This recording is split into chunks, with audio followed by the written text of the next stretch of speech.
Bali kumikutu ejenjawulo olunaku lwali of course it's a brand in the making nga bulijjo tulina kye bayita ekyenjawulo tulina kye bayita gold tulina black tulina red tulina yellow tulina ne blue ebibiina byonna abagamba ebibiina tubirina wekiba kya bibiina naye tetuli ku bya bibiina tuli ku olunaku lwaliro tuli ku kye bayita video shoot naye nga abasajja n'omukyalo omu gwe mututunulira wakati waffe anekanekanye so mbaniriza abali ku mukutu gw'enkola ya video ne program ekigunda luno amukaga sawa 5 mpaka gye tukowera eyo kati no gw'enkola ya video so olunaku lwaliro nsaba abayimbi b'eggwanga atutandikirewo taata ndoza tutandikirewo kale muza ku bannayuganda bagamba bati abagyekuumiddeko kimukola kya kabinyo amanya n'eddoboozi bampita Sparks okuva mu Breakers Music yaman okay tuddewo omukulu ayambadde olwasa balamusiza ku mwenna bannayuganda abaagala music we Uganda amanya Zesparoke okuva mu Breakers Music kale kasooka enzire no nga sinasembayo ku luno ladies and gentlemen tusembyeyo ladies tusoboke na omukulu sebo mane mayenze go iseredi bagamba bati abagyekuumiddeko amanya n'eddoboozi Shafman Bongo okuva mu Breakers Music yaman oh mama w'abaana the beautiful buuza ku bannayuganda ne bamuva Bulaaya n'amulabye yakasooka okulaba mwebale nnyo abekuumidde ku mukutu guno amanya nze Princess Amirah mwebale kuwagira music wa Uganda mwebale kuwagira Amirah mwebale kuwagira the Breakers tutandikirawo wenyini nga tunavaawo Princess Amirah kijja kitya okuba nti tulaba magic between you people abasatu anti oli bayimbi so magic ayina obaawo nekyokulala Princess Amirah abadde abuzikuba bakugyewa bano osobola okukola kolabo naawe bataddemu amagezi bataddemu amagezi ne bayita manager wange okay Princess Amirah oli mukyala abantu gwe bamanyi mikolo mbaga kano kaliwo akayimba wonna wonna gwe wokaagala oba mu kisenge kidandali kiri kudigita n'ebisigadde wonna n'abalongo tutunulire the Breakers Music omuntu bannayuganda abalaba takyababuusabuusa asembye balaba ne Palaso muyina project ezibadde zitambula ezibadde yakabi lwaki Princess Amirah kayimba kano okanjula obutuufu bakayita kilomita okay kayimba kano ka mukwano era nga bwagambye nti no akayimba kano kasobola okugenda ku mbaga osobola okukayimbira omwagalwa wo yenna oba mu kaseera naddala ak'omukwano kati era Princess Amirah yabadde akafiitingamu nti bw'otunuulira waka wa Princess Amirah yenna ne bulandi ye engeri gy'abadde akolamu waka we yenna yeesigamye ku mukwano bw'onaawulira magic ne vibe tutunuulire muganda wange Princess Amirah ono omuntu amutunuulira alina ebintu byakyukamu mu mbeera tuwe studio session nga mu recording kyali kitya wengeje wamutunulira by the way omukyalo ono by the way namwagala nnyo embeera ze kubanga ali free nnyo era yajja ne tunyumyamuuko n'ateekayo so ali free no eri abantu talina tabu yonna omukyala ng'oyo asikiriza yeegombesa tewamusookayo bugambo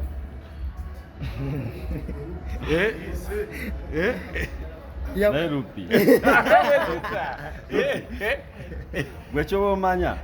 Twakoze akayimba Princess Amirah bakayita kilomita ketuva okushootinga video abantu bakalinde nero okunyirira si musango ayanyirira shapu tutunulire omukyala nga sinata jali obwedda tushootinga video omukyalo omutya lwaki anti nene ensonyi oba watamudde n'owuwo Nene owaye muyimba basatu ani kumu yalese ekirowoozo nemulowooza ku mukyalo mwena nga muli basatu ani yasinze okuleeta ekirowoozo ekyo ekirowoozo kino kyabadde omu ku manager waffe Moswa eyaleeta idea eyo twakola oluyimba ne lubeerawo then netwogeramu awo ye n'atandika otunoonyeza ani anaafiitingamu n'atugamba Princess Amirah ate nga naffe tuzze nga tumulaba era nga tumwagala netugamba ajja kukolera ddala. Princess Amirah tutya kukola Collabo kyamukisa eno Collabo yo oyinza okuba wemba neerimbye oyinza oba sinalaba Collabo yo oba bbiri oba emu lwaki okkiriza mangu ddala n'abaana bano? Collabo sitera zikola kubanga nyumirwa nnyo omuntu ng'alina kyatandiseeko naye manyi omuntu nga talina kyatandiseeko tamanya lugendo bwe luba wabula mwesanga mu kkubo mutambulira wamu bwe muba nga mwenna mubadde mutandiseeko omuntu waba atandika butandisi bw'omunnyonnyola olugendo alutya naye abaana badde bagezezaako batandise balaba nga batambula so kutambula n'atambula lugendo lwangu. Omuntu okumuwa Collabo otunuulira ki? Amanyi okuyimba namba emu oluyimba lulungi ne obanga olina ssente zitya nga oluyimba luli si luyimba silubeeramu alina okujja nga yekute ng'agenda kusasula audio video buli kimu kye? No, kubamu okukkiriziganya oluyimba lulina okuba lulungi gwaluyimba omanyi okuyimba ate ng'omanyi n'ekyokukola mu industry omanyi okupushinga music siyimba bintu byakubeera awo just kuzanyiramu sina budde buzannya budde bugenda. Tutunulire nga tugenda mu maaso ani yambaze ekikumba mwambadde ngoye mwazijje Kampala bazavudde Bulaaya? The Breakers Music Management. Kubira shoti yakagato y'omusajja tukalekayo abantu balowooza yagijjemu owinyo wamu ne Lucky Fashions netukwasaganyizaako ku kintu kino akyaliyo Lucky Fashions amaanyi gyali eyo onawokeera ani yayiza ekikumba kino Princess Amirah? Bamwita Rema.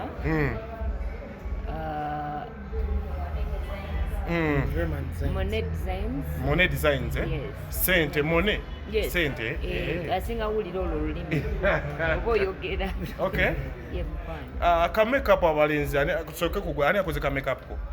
Bamwita Helen. Helen? Yes. Yakola ka makeup. Omukulu gwe makeup ani akoze? Amukoze makeup bamwita Angel. Angel?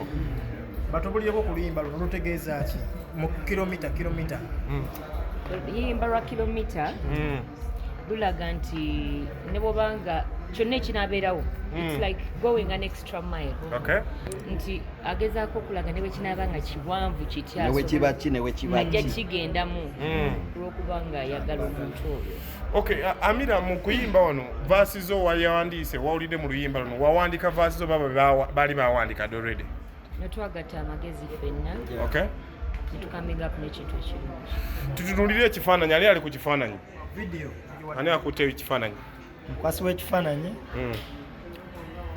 Daga Fiction Max. Douglas Fiction Max. Fiction Max Douglas Fiction Max. Fiction Max. Yeah, you're right. Fiction Max. Radio EDD. Atundeko omukyalo. Abantu ngo badde bakuzeeyo ku kiki? Nekwekamuko. Ko video yali etabula ebintu so nalina okusooka ntule wansi ne setting enterere nga ne settings. Wali wasembadde okuluyimba? Nakati oluyimba tunaweza wadde emyezi 5. Naladde n'oluyimba eggulu olupya. Baluyita My Lover. Industry ennaku zino giraba otya? Industry eri speedy, distractions nyingi, so olina okubeera ng'olemezzaako ekigere okubeera ne impact mu audience. Kiki ebikyuseemu ennyo by'olaba? TVs nyingi, opportunities ez'okupromotinga music, by the same time abantu bali bali dispersed bali mu oba olowooza audience eri oba olina okuyimbira audiences ez'enjawulo okusigala ng'oli relevant. Princess Amirah side yo kano akasemba oli muyimbi omu amanyikiddwa mu abayimbi b'emikolo n'embaga abantu bakwagala nnyo emikolo embaga akayimba kano kagwa mu doketi eyo kagenda kuvuga abaana side eyo party A sookoddemu ekyo nga sinaleeta party B. Kagenda bavuga okuvuga nga kayita side eyo mikolo mbaga kanayitayo oluyimba kasita lubanga lulungi lugenda wonna. Omuyimbi wayimba emikolo n'embaga abantu babuuza ye ogugwe gwa ddi ogwange tuzobe tukibuuze Katonda kuba yasinga obitegeka nze mbeerawo bubeezi bwanaatuuse ekiseera ate ogenda kuwomera gundi kadaali gawuni n'ebisigadde byennize mbirinda nange Katonda bwe muba musaba munteekeko musaala zammwe muba mwagala okulaba ku mukolo gwange naye ng'omuntu gy'ali obvious case bw'oba olaba nnyinza okuba nga ndi awo bamuyitaani omwagazi ati akumbulira owuwo okubulira banjetaze omutegeera wamulaba awo ne bakuba esimu ne bagamba tumulabyeko wano owange mwesobolera kale nga tudduka obubaka obusembayo oluyimba luno lugenda ku channel yani YouTube channel yani of course yabadde Breakers gwe toluteekayo sayiriyo I don't know naye ne lubeera eri era byonna byebimu okay lubeera eri I think baba balina sooka odduteekayo noteekayo nedyokateekayo promotion strategy egwawa eri ku mukono gwa The Breakers yes of course nange nja pushinga nawe ojja pushinga tujja kukolera wamu obubaka obusembayo The Breakers music akayimba social media handles n'aba bafuna batya for bookings Breakers ku social platforms zaffe social media platforms zaffe wandikamu The Breakers Music UG eya DA then space The Breakers Music UG wonna ku Instagram ku Facebook wana wodda tufuna kale akambulireko yali manager w'omuwulizaako musanga mu mikolo tetulina mbiranye yonna twebuuza ya okay munyumyamu tetulina buzibu olaba oba nkugamba etya obulamu lugendo mitinga omuntu olunaku olulala oba ogenze ewalala naye ayinza okuba afunye branch endala nawe n'okwata ebirala sobola okufuna ddimu nakuba nakugamba jangu oli waka emirundi bingi ankubira nampa emikolo nakulikinga up aba princess sokombe ku Guno nga abayinzi tebannateekayo ompe ku kapeera kolime ng'egye wayimbyemu bannayuganda abali abatannafuna fiiru balinde princess asooka mpe nabo batandika ani atandika tandika tugattewo tuwulire ndidduka okusanga ne bweribeera kilomita nze bwombeera okumpi kuniya nga binyuma ddiya mukwano tofuna fiya mbeera kushuwa ddiya amuhiya manange tofuna fiya mbeera kushuwa ddiya amuhiya yangu omukwano kumalawo bwolwayo obulumi busaawo ddiya nkulowooza nnyo omukwano saagala oveewo kale thank you so much nze okoye onoonyeza emirimu giganye emirimu gikubuze yes njagala okujjukiza oba barista coffee school and cafe yes bayigiriza n'okusomesa okukola ebika bya kawa ebyenjawulo omuli cappuccino mocha ice coffee smoothies milkshakes cocktail n'ebika ebirala bingi bagaba certificates n'okufunira emirimu wabweru w'eggwanga mu nsi ez'enjawulo omuli Qatar, Dubai, Abu Dhabi n'ensi ez'etoolodde Europe endala so basange e Nalukolongo opposite ne Hash petrol station oba obakubiri ku namba z'essimu 07 5 oba ku WhatsApp 07 ye namba yawe ya WhatsApp okumanya ebisingawo. Abakisoboka Furniture Center beba kabaka mu kutunda n'okukola sofa sets ez'enjawulo omuli ebikanga German beds, tiles, bakola wardrobes, sideboards, office ne school decors, kosa dining tables. Gwali okumpi n'ewala tukola deliveries n'okugaba discounts ku buli kyogula kosa n'okusomesa abayizi tusange ku Entebbe Road ezana mu kiko oba tukubireko ku 07 03 07 79 oba ku WhatsApp yaffe